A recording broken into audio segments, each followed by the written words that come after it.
औद्योगिक क्षेत्र बीबीएन में ट्रक ऑपरेटर यूनियन द्वारा माल भाड़े में छूट को वापस लेने के बाद उठे विवादों के बीच उद्योग संघों के बाद यूनियन ने भी जवाबी हमला बोल दिया है।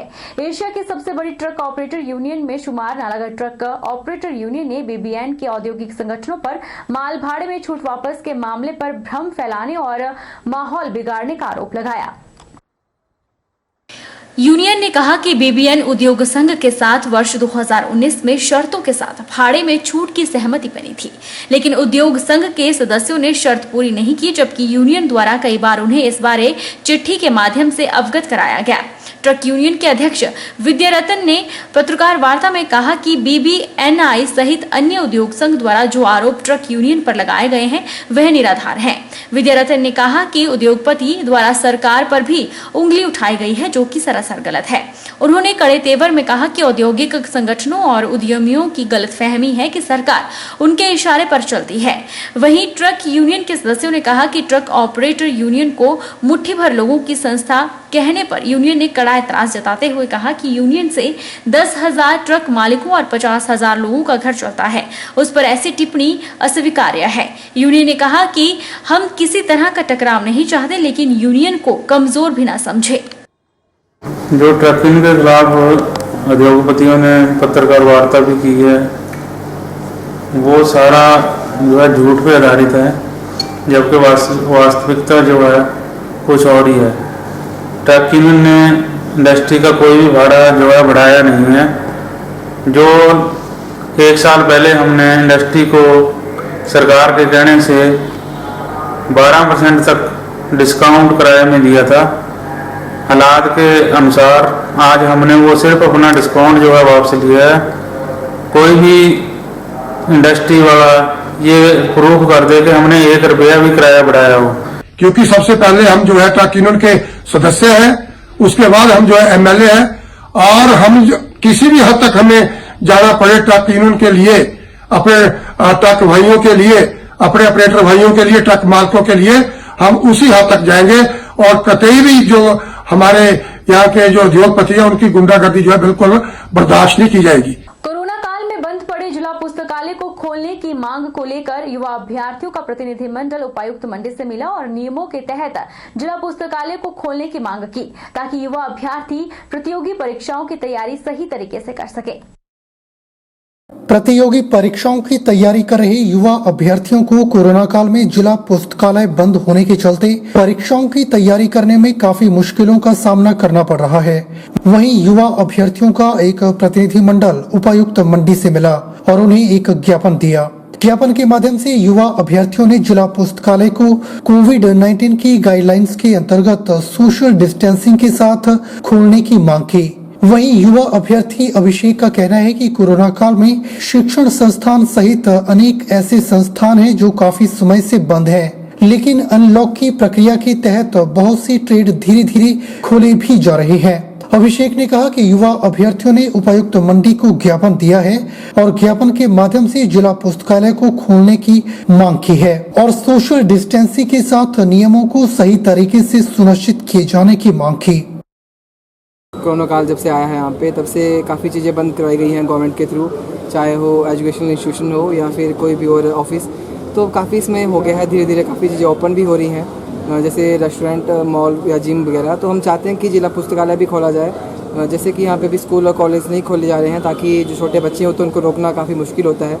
लेकिन हमारे जो ID कार्ड हैं बने हुए हैं, स्थायी हम मेंबर हैं जिला पुस्तकालय मंडी के, तो इसलिए हम चाहते हैं कि एक किसी कर्मचारी की यहाँ पे ड्यूटी लगा दी जाए, ताकि इसमें 18+ जो भी 18 से ऊपर जो भी बच्चे हैं, जो भी विद्यार्थी होंगे पढ़ने के इच्छुक, वो इसमें आ सकें। और साथ में अगर बात करें सामाजिक दूरी के मुद्दे की, तो इसमें जो भी जैसे फर्नीचर है यहाँ पे, फॉर एग्जांपल 50 अगर कुर्सी हैं तो 25 उठा के या उन पर टेपिंग करवा के एक सामाजिक दूरी भी हम बनाई जा सकती है यहाँ पे। उसी के लिए हमने DC मंडी को ज्ञापन दिया, ताकि जल्द से जल्द हमारे बिहार में भी कुछ पक्ष लें। केंद्र और हिमाचल सरकार के संयुक्त उपक्रम SJVN की रामपुर जल विद्युत परियोजना ने विद्युत उत्पादन में पिछले रिकॉर्ड तोड़ दिए हैं। इससे उत्तरी भारत के 9 राज्यों में बिजली आपूर्ति में लाभ हुआ है। इसी तरह SJVN की नाथपा झाकड़ी पावर स्टेशन ने भी इस बार बिजली उत्पादन के अपने पिछले रिकॉर्ड तोड़े थे। रामपुर पावर स्टेशन ने वर्ष 2014 के बाद जुलाई में सबसे ज्यादा बिजली तैयार की और अगस्त में भी रिकॉर्ड टूटने जा रहा है। जहाँ तक रामपुरी परियोजना की बात है, मेरे समझ से ये शायद हिंदुस्तान का पहला प्लांट होगा जो सिंस कमिश्निंग अपना बेस्ट हर एक साल हम डीएन एनर्जी पार करते हैं। लास्ट ईयर भी अभी तक का सर्वोच्च उत्पादन हमने किया 20-21 में, 19-20 में, और हमारा हाईएस्ट एनएपीएफ रहा। और जहाँ तक इस जुलाई महीने की बात मैं करूँ तो अभी तक का सिंस कमिश्निंग किसी भी महीने में सर्वोच्च उत्पादन किया हमने। और हमारी मशीन अवेलेबिलिटी भी अभी तक की बेस्ट रही है। मशीन अवेलेबिलिटी 109% के आसपास चल रही है हमारी। और जनरेशन हमारा 334.695 से 335 मिलियन यूनिट के आसपास हम जनरेट किए हैं, जो कि हमारा पिछला बेस्ट लास्ट ईयर जुलाई ही था, वो 327 के आसपास था मिलियन यूनिट। और जहाँ तक अगस्त महीने की बात है, अभी तो 10-12 दिन बचे हैं, चूँकि आज 20 तारीख है, फिर भी मैं दावे के साथ कह सकता हूँ अगस्त भी हमारा वन ऑफ द बेस्ट अगस्त होने जा रहा है। हिमाचल प्रदेश में लगातार जारी भारी बारिश का असर अब राष्ट्रीय राजमार्गों पर भी देखने को मिल रहा है, जिसके चलते शिमला धर्मशाला NH 103 पर नमहोल से जुखाला के बीच रोड की इतनी बुरी हालत है कि गड्ढों में भरे बरसाती पानी से आमजन को मुसीबत का सामना करना पड़ रहा है। यही राष्ट्रीय राजमार्ग है जहां से होकर तमाम मंत्री, प्रशासनिक अधिकारी शिमला के लिए रवाना होते हैं, लेकिन उसके बावजूद भी कोई संज्ञान नहीं लेता है। हालांकि इस सड़क पर खड्डों के कारण लोग परेशान हैं और इसी के कारण सड़क पर हर समय ट्रैफिक जाम की स्थिति बनी रहती है और खड्डे होने की वजह से पैदल चलने वाले यात्रियों को काफी समस्या उठानी पड़ती है, जिससे इस बरसात के मौसम में लोग काफी परेशान हो रहे हैं। स्थानीय लोगों का कहना है कि कई वर्षों से इन खड्डों की मुरम्मत नहीं की गई। NH की ऐसी हालत को देख स्थानीय जनता सरकार और प्रशासन से सड़क की मुरम्मत की गुहार लगा रही है। बिलासपुर के अतिरिक्त उपायुक्त विनय धीमान ने जल्द ही NHAI के अधिकारियों से बात कर सड़क को सुधारने का आश्वासन दिया। महाराज बहुत दिनों से यहाँ पे ऐसा ही हाल है, बहुत बार अखबार में दिया, कोई हल नहीं इसका निकल रहा है और बार बार प्रशासन को बता रहे हैं लेकिन कोई ध्यान नहीं है।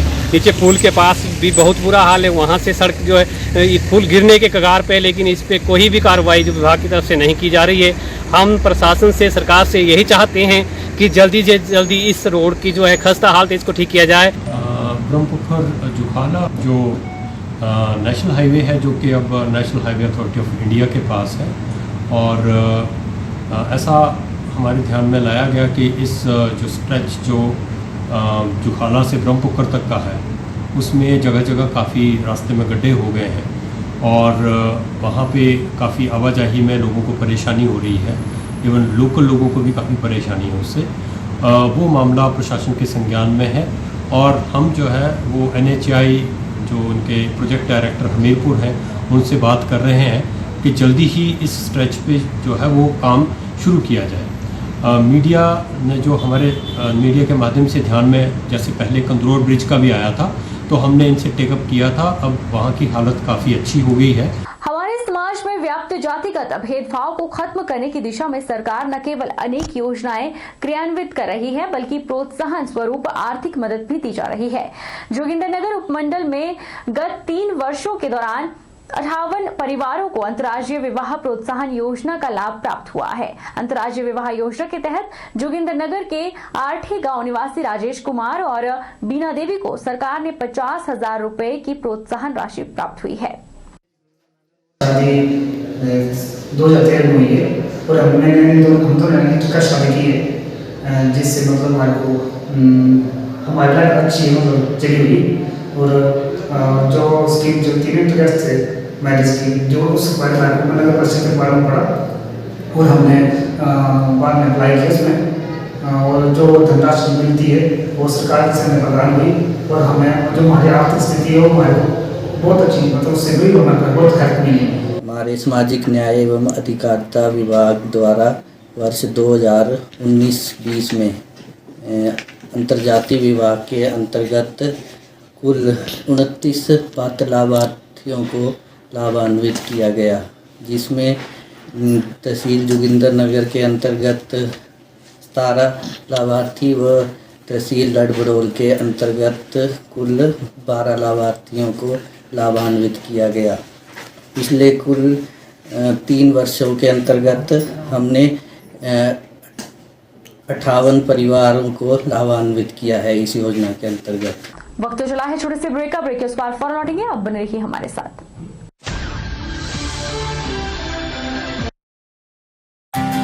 विजडम एजुकेशन सोसाइटी के सानिध्य में Vijay group of institute Himachal Pradesh university Shimla एवं Himachal Pradesh board of school education Dharamshala द्वारा मान्यता प्राप्त हिमाचल प्रदेश का एक अग्रणी शिक्षण संस्थान है।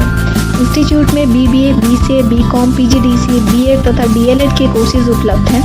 कॉलेज प्रयासरत है छात्रों के चहुमुखी विकास की ओर, जिसके लिए कॉलेज उपलब्ध करवा रहा है डिजिटल क्लासरूम्स, विभिन्न प्रयोगशालाएं जैसे कि कंप्यूटर प्रयोगशालाओं का उपयोग ऑनलाइन एग्जामिनेशन के लिए भी किया जाता है, जिसमें 150 से अधिक कंप्यूटर मौजूद हैं तथा साथ ही नेचौक कस्बे में अर्ध लाइब्रेरी के अभाव को दूर करने के लिए विजडम एजुकेशन सोसाइटी ने कस्बे में शिक्षा प्राप्त करने वाले बच्चों समेत स्थानीय युवा पीढ़ी को अपने कैंपस में पुस्तकालय की सुविधा उपलब्ध करवाई है तथा साथ ही विजय ग्रुप प्रयासरत है कि कोरोना महामारी छात्रों के विकास में बाधा न बने, इसलिए विजय ग्रुप छात्रों को ऑनलाइन रजिस्ट्रेशन की सुविधा प्रदान कर रहा है, जिसके माध्यम से छात्र घर बैठे ही अपनी एडमिशन की प्रक्रिया को पूरा कर सकते हैं।